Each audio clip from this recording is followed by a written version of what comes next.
دین کے اصول قیامت تک نہیں بدل سکتے.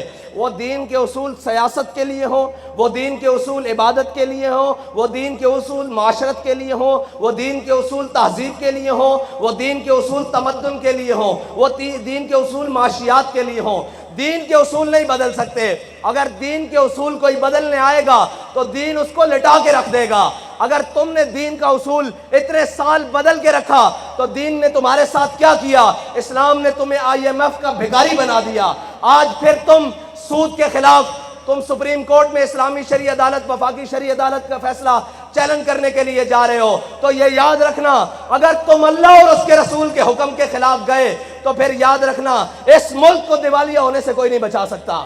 آج بھی تمہارے پاس وقت ہے، آج بھی اس ریاست کے سربراہان کے پاس وقت ہے کہ وہ ساری چیزوں سے دامن چھڑا کر حضور کے دین کے اوپر اس ملک کو، جس ملک کو حاصل کیا گیا تھا پاکستان کا مطلب کیا، لا الہ الا اللہ کے نعرے کے اوپر، آج بھی ان کے پاس وقت ہے کہ وہ اس ملک کو موڑ کر حضور کے دامن کی طرف، حضور کے نظام کی طرف موڑ دیں. ورنہ IMF اور جناب عالمی بینک اور جناب رشیا اور سعودیہ اور جو بھی ممالک ہیں، تمہیں مزید اس قوم کو اور گروی رکھنا پڑے گا اور اس قوم کی ہر چیز مٹ جائے گی اگر تم نے اللہ اور اس کے رسول کے نظام کے خلاف کوئی عدالتیں نہیں ہیں. یہ اگر عدالتیں ہوتی تو سود کے خلاف فیصلے کو 20 سال لگتے.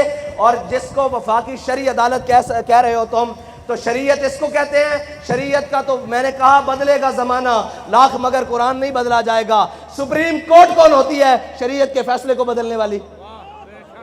میں کائنات کا کوئی بھی ہو، شریعت کے مقابلے میں تو ابو بکر و عمر کے سر جھکے ہوئے ہیں، عثمان و علی کے سر جھکے ہوئے ہیں، پاکان امت کے سر جھکے ہوئے ہیں. تو سپریم کورٹ کون ہوتی ہے جو سود کو حلال کہے اور اس ملک کے لیے جائز کہے؟ ہم یہاں بسنے والے طاقتوروں کو کہتے ہیں اس دین کے ساتھ نہ ٹکراؤ.